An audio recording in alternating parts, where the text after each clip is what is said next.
Vamos avançar para a próxima questão. Na questão anterior, eu só quero alertar vocês para o seguinte. Veja que a questão menciona que o autor deveria responder pelo crime tentado com base na teoria objetivo individual, mas desconsiderando o plano do autor. É por isso que a questão está errada. Porque se você for observar ali, o autor, ele externa a sua intenção, né? Mas quando a questão vai fundamentar a responsabilidade pela prática da tentativa, a questão fala que a teoria objetivo individual afasta o plano concreto do autor. Aí tá errado. Ok? Só ficar ligado aí. Vamos seguir, vamos para a próxima questão. O crime formal ou de consumação antecipada se consuma com a ocorrência do resultado naturalístico, ou seja, com a efetiva modificação do mundo exterior. Questão errada, né? Aqui comigo, crime formal ou crime de consumação antecipada, ou pode aparecer na sua prova assim, crime de resultado cortado, ok? Crime formal. Eu posso até ter um resultado, mas esse resultado não é necessário para a consumação do delito. Deu para entender? A ocorrência de um resultado em sede de um crime formal não é necessário para a consumação do delito. Basta que o agente venha praticar a conduta. Deu para entender isso? Vem comigo na tela então. Vem comigo na tela. Então, a questão está errada aqui porque a questão faz alusão a um crime material. Em relação à consumação, é importante. Momento consumativo depende da natureza do crime. Porque no crime material, também denominado de resultado, o tipo penal descreve a conduta e o resultado naturalístico, exigindo para a consumação a efetiva modificação do mundo exterior. Um exemplo aí, o homicídio, o furto, né? No homicídio, o agente tem que ceifar a vida de outrem, é isso? No furto, a subtração de coisa alheia para si ou para outrem. Agora, quando se trata de um crime formal de consumação antecipada, que pode aparecer na sua prova também, crime de resultado cortado, o tipo descreve um comportamento seguido de um resultado naturalístico, mas dispensa a modificação do mundo exterior, contentando-se para a consumação com a prática da conduta típica. O crime, portanto, consuma-se no momento da ação, sendo o resultado um mero exaurimento. Um exemplo, nós temos aqui a extorsão. Importante, né? Extorsão é um exemplo de crime informal. Crime de mera conduta. Quando é que eu tenho a consumação do crime de mera conduta, também denominado de crime de simples atividade ou de mera atividade? O tipo descreve apenas a conduta e não o resultado naturalístico, consumando-se o crime no momento em que a conduta é praticada. Um exemplo aqui, a violação de domicílio. Eu tenho também um crime permanente. A consumação ela se prolonga, né, no tempo. Ou seja, até que o agente venha acessar a conduta, nós temos o desenvolvimento da prática da ação criminosa. Um exemplo aqui é o sequestro, o cárcere privado, lá no artigo 148. Quando se analisa o crime habitual, para a consumação, há a exigência de quê? Da reiteração da conduta típica. Um exemplo aqui é o curandeirismo.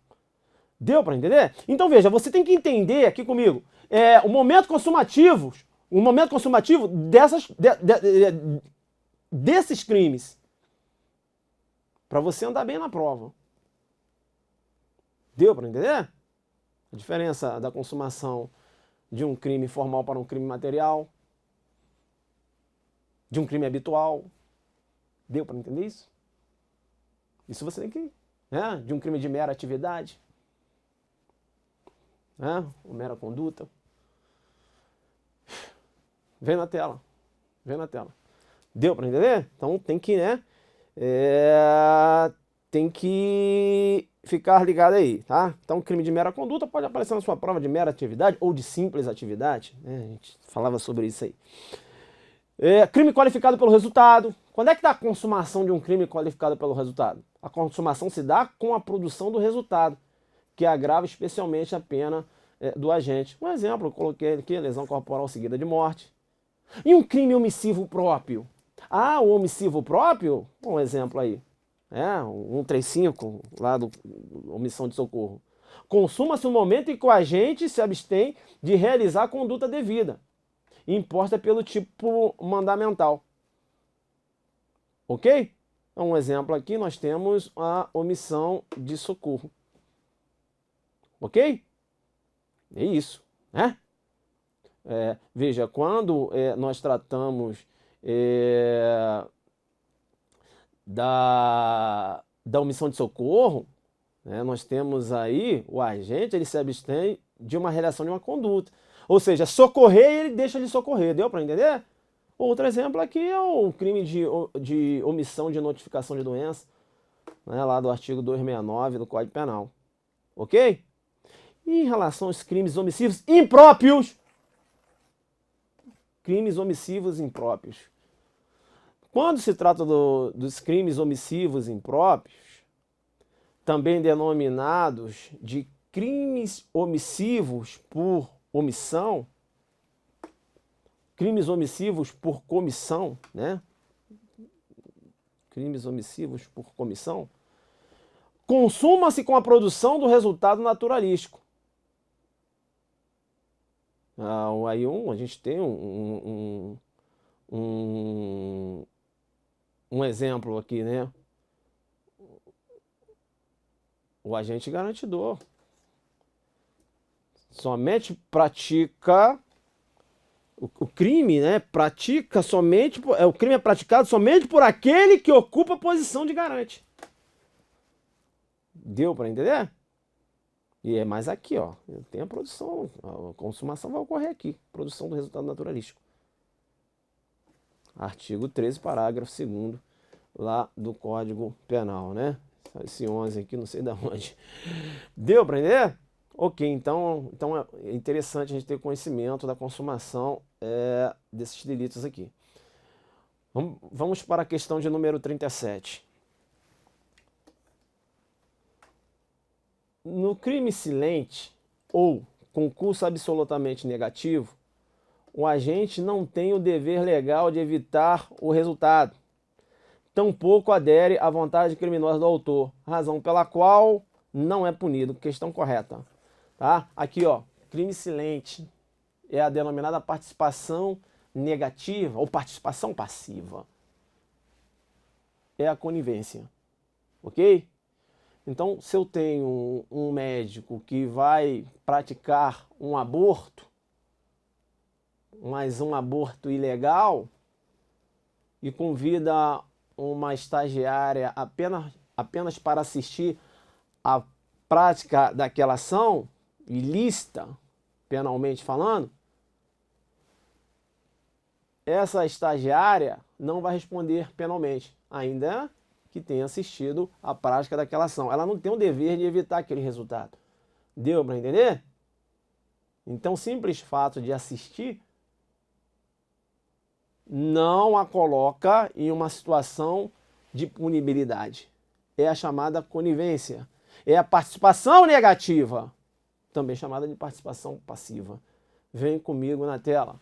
Quando se fala de participação, é importante, porque o artigo 31, ele menciona o ajuste, a determinação, a instigação e o auxílio, salvo disposição em contrário, não são puníveis, se o crime não chega, pelo menos, a ser tentado. A necessidade do autor principal entrar na esfera dos atos executórios, para que o partícipe possa responder penalmente. Por quê? Porque a participação é um ato acessório. A participação, ela configura, como bem menciona o professor Juarez Cirino, a participação, ela configura uma contribuição acessória dolosa a fato principal doloso de outrem.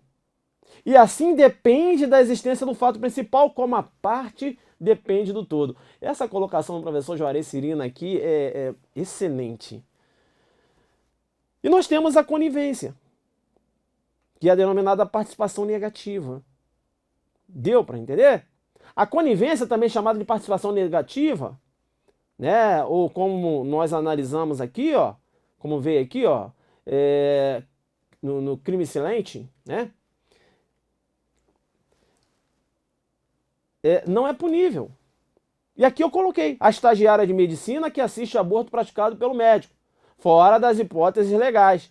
Não há que se falar em coautoria funcional ou qualquer tipo de autoria ou participação. Deu para entender?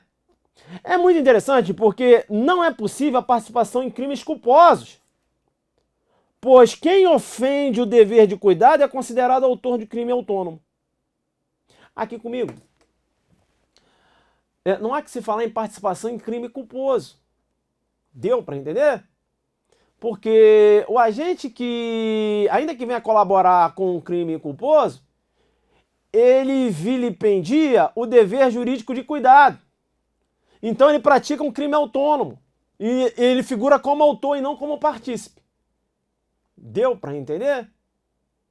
Ele vai figurar como autor e não como partícipe. Então não é possível participação em crime culposo.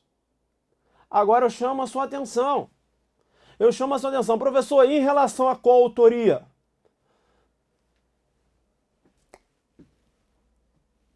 Veja que em relação com a autoria, o STJ tem posicionamento, contrário inclusive à posição majoritária da doutrina. O STJ tem um posicionamento no sentido que é possível a coautoria em crime culposo. Deu para entender? Mas não é essa a visão da doutrina. Uma doutrina que tem uma pegada dogmática, como por exemplo a doutrina alemã. Isso não é admissível. Deu para entender? Vem comigo na tela. Então veja, não é possível participação em crimes culposos, pois quem ofende o dever de cuidado é considerado autor de crime autônomo. Aí, ó, atenção, contrariando a doutrina alemã, no Brasil, a doutrina majoritária, e aí deixa eu só fazer uma correção aqui. Na verdade, a doutrina majoritária vem entendendo da possibilidade de coautoria em crimes culposos, tá? E o STJ também com essa pegada. Mas foge da dogmática, ok? Foge de uma literatura de dogmática que trabalha de forma aprofundada a teoria do delito como a literatura alemã. Na Alemanha isso não é admissível, né? Aqui no Brasil você tem essa possibilidade aí. Inclusive a doutrina se posicionando na possibilidade. Ok? O STJ também entende que é possível coautoria nos crimes culposos. Vem comigo na telona. Ok? Então, isso, né? Estamos falando aqui de coautoria. Participação, aí não tem como. Tá. Eu vou chamar sua atenção para um detalhe. Nós trabalhamos, quando se fala de partícipe, participação moral, induzimento e instigação. Estou falando aqui de uma classificação adotada aqui no Brasil. E nós temos a participação material, que é o auxílio. Essa classificação que é adotada aqui no Brasil é uma classificação que não é adotada no direito comparado. Porque no direito comparado, e alguns doutrinadores brasileiros, como Nilo Batista, Juarez Cirino, Juarez Tavares, Luiz Greco, Alaor Leite e outros, aqui comigo, entendem e seguem uma outra classificação. Qual, professor? Participação. Ela pode ocorrer de duas formas: instigação e cumplicidade. Instigação é o induzimento e a instigação propriamente dita. Instigação. Cumplicidade é o auxílio. Entenderam? Então quando você lê um livro e está falando lá, fulano é partícipe por cumplicidade, você está mencionando que ele auxiliou, é o auxílio material. Fulano é instigador, ou ele induziu ou instigou. Deu para entender? Tá? Então, essa é a classificação que é adotada, para se falar a verdade, no mundo todo, né? Mas aqui no Brasil nós temos uma outra classificação. E eu te alerto, porque porque possa ser que o examinador venha lançar mão de uma pegada mais aprofundada e venha falar acerca do auxílio material, chamando o agente de cúmplice. E aí você, como cúmplice, nunca vi... Ele está falando ali, chamando o agente, né, figurando o agente, participação por cumplicidade. Ele está falando que aquele agente auxiliou materialmente, então fica ligado. Ou chamando um agente que você sabe que induziu de instigador. Participação por instigação. E você, como participação por instigação, se ele induziu aqui? Ele criou a ideia. Mas é porque está adotando uma teoria, está adotando uma classificação que é utilizada no mundo todo. Beleza? Instigação e cumplicidade. Vem comigo na telona.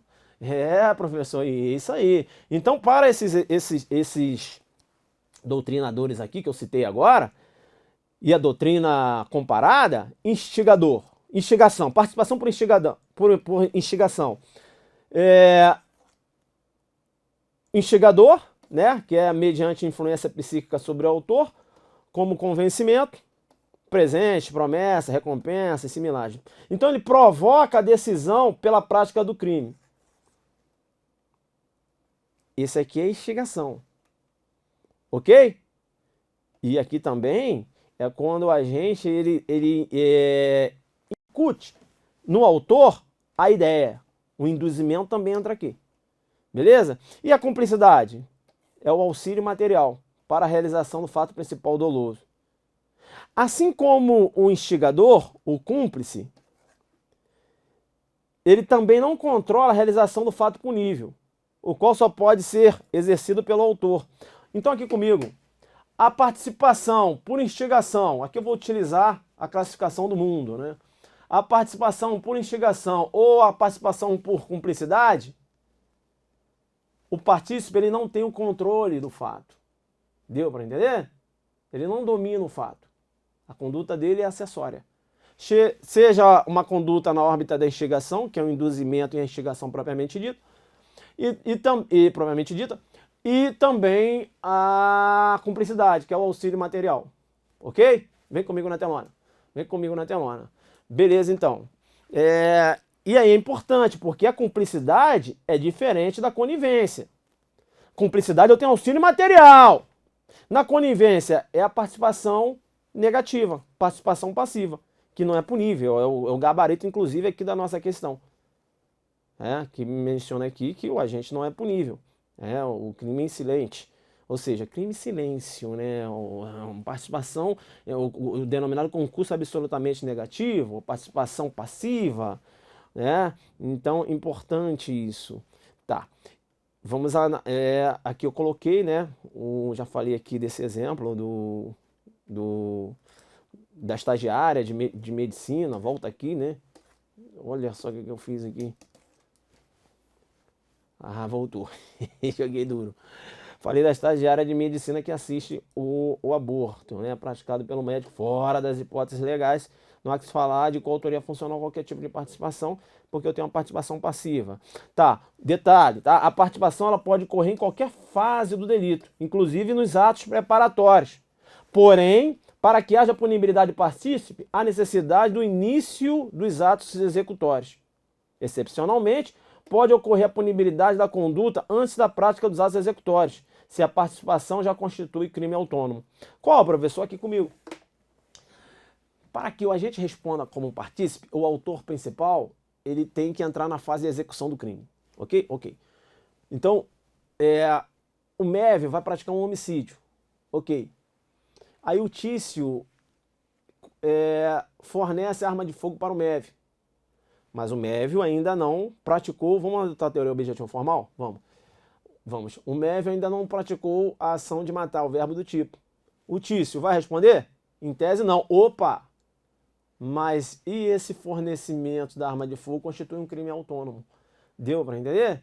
Aí, essa participação, ele não vai responder participação em homicídio. Claro que não, porque o autor principal não entrou na fase de execução. Mas ele vai responder pela conduta de forma autônoma. Qual seja? Vai responder por porte ilegal de arma de fogo na modalidade de fornecer. Deu para entender? Então essa é a pegada aí. Vem comigo na telona. Participação versus autor já decidido. Eu vou chamar sua atenção, vem comigo na tela. Cuidado, cuidado, cuidado se na sua prova apresentar o seguinte contexto. Tício encontrou com o Mévio e disse o seguinte: Mévio, já estou decidido a furtar um veículo. E o Mévio chegou para o Tício e falou: Tício, legal isso, furta mesmo, furta mesmo. E o Tício vai lá e furta o veículo. Depois ele encontra com o Mévio. Fala: Mévio, furtei o veículo. Tem como você ocultar esse veículo na sua casa? O Mévio: deixa comigo que eu vou ocultar. E aí na sua prova vai perguntar se o Mévio responde como receptador. E ele sabe, né? Claro, que é produto de crime. Aí você vai sustentar que não. Por quê? Porque ele participou do crime antecedente, que foi o furto. E aí vai acontecer o que com você? Você vai errar! Professor, já caiu em prova. E eu presenciei estrelas do direito penal entrando com recurso aí. É complicado, né? Estrelas, professor? Tem algumas estrelas aí, vaidosos, entrando com recurso, falando que não tinha que recorrer. Filho, aí a pegada é pesada, né? Nós temos aí uma colaboração que não se apresenta com uma relevância causal, como bem aponta a doutrina do professor Juarez Cirino.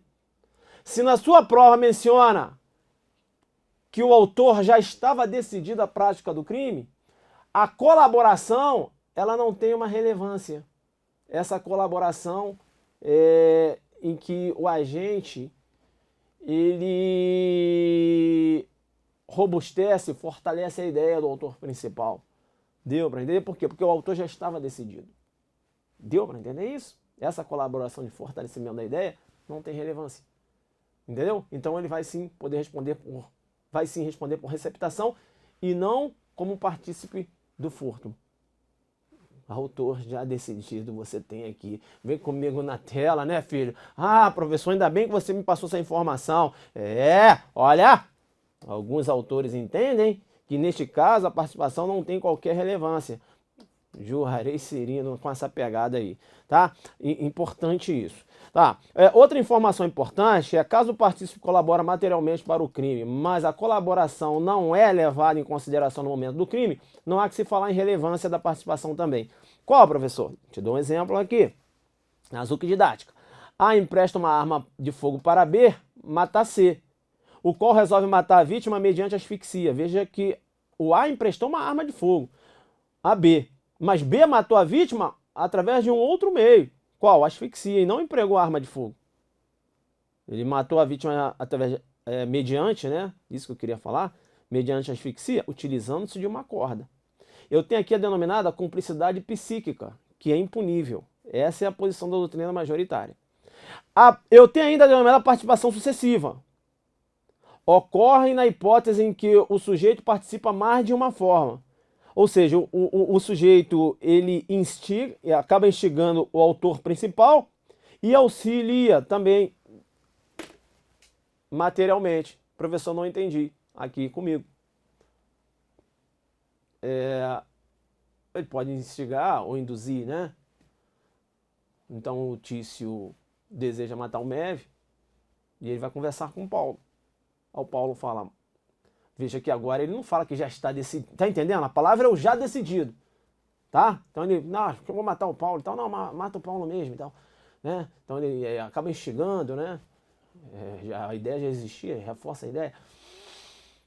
E além disso ele fornece arma de fogo. Eu tenho a participação sucessiva. Além de chegar, forneceu a arma. Deu para entender? Participa, denominada participação sucessiva. Beleza? Vem comigo na telona, né? Participação sucessiva. Tá. E agora, uma questão muito importante acerca da participação é que não é possível a tentativa de participação. Ou a gente participa de forma relevante ou não participa. considerando que não é possível participar de ato acessório. Deu para entender? Não é possível a tentativa de participação aqui comigo. Não é possível a gente tentar participar de um ato acessório. Isso não é possível. Deu para entender? Agora é diferente de um outro caso que eu vou apresentar aqui para vocês. Vem comigo na tela de novo. Agora é diferente quando eu falo da participação na participação. Também chamada de participação em cadeia. Aí sim, não faça confusão da tentativa de participação com a denominada participação na participação. Participação em cadeia. A A fornece uma arma para B, para que B forneça essa arma para C, objetivando matar D. Deu para entender? A, ele fornece a arma para B, B passa essa arma para C matar D. Aí é possível, a participação na participação, a chamada participação em cadeia. É diferente da tentativa de participação. Deu para entender? E temos aqui também a participação necessária, que ocorre nos crimes subjetivos de concurso necessário. Agora, isso aqui é muito interessante, que é a participação em coautoria em relação aos delitos de dever. Aqui comigo. Na Alemanha, e o professor Klaus Roxin, ele sustenta muito isso, ele entende que não é possível participação em coautoria nos delitos de dever. O que é delitos de dever? Vou citar 2 exemplos aqui. Por exemplo, os crimes praticados por funcionários públicos é um exemplo de delito de dever. A gente tem uma qualidade especial. Deu para entender? Mesma situação do garante. Só aquele que se encontra na posição de garante pode praticar aquele crime em decorrência de uma omissão. A gente até vai analisar uma questão mais à frente, acerca da denominada omissão imprópria. Então, Klaus Roxin entende que não há que se falar em concurso de pessoas, participação em coautoria, de pessoas que não tenham essas qualidades nesses delitos, chamados de delitos de dever. Deu para entender? Aqui no Brasil é diferente. Por quê? Porque nós temos aqui o artigo 30, que possibilita essa comunicabilidade da qualidade do funcionário público, do garante. Deu para entender? Então tem essa questão aí que é importante. Se na sua prova pergunta, segundo o professor Klaus Roxin, não é possível. Tanto é que o Roxin entende que e a gente vai analisar isso em uma questão mais à frente, específica, sobre a teoria do domínio do fato. Eu vou mergulhar na teoria do domínio do fato, na didática. Você vai entender, vai ficar legal. O professor Klaus Roxin entende que não é possível autoria imediata em relação aos delitos de dever. Deu para entender? Justamente por isso. Por quê? Porque a necessidade da qualidade especial para a prática de determinados delitos. Ok? A gente vai analisar isso aí.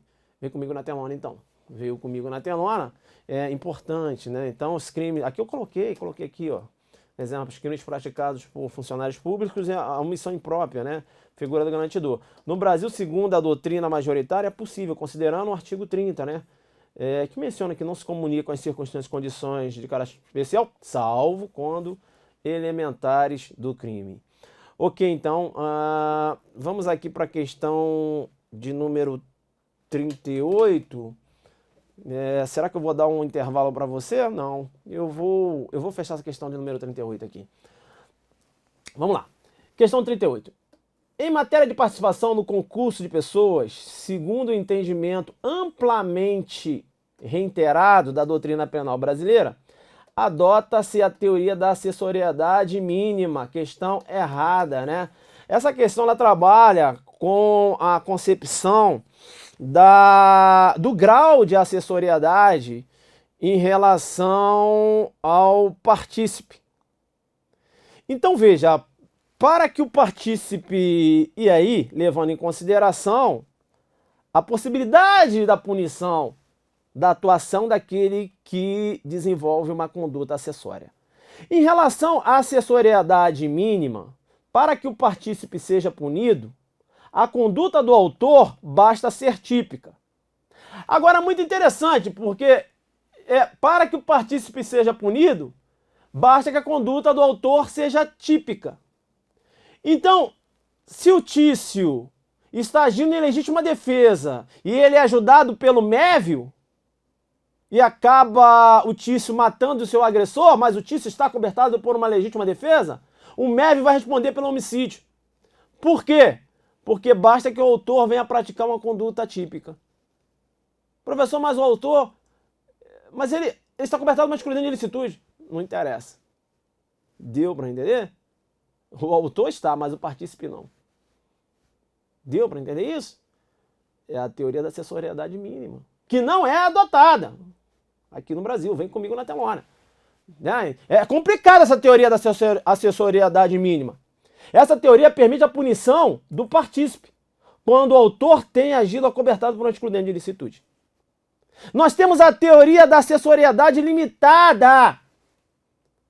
Para que o partícipe seja punido, a conduta do autor deve ser típica e ilícita, não sendo punido o partícipe quando o autor agiu acobertado por uma excludente de ilicitude.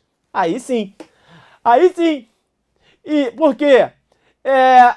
Para a punição do partícipe, o autor tem que praticar uma conduta típica e ilícita.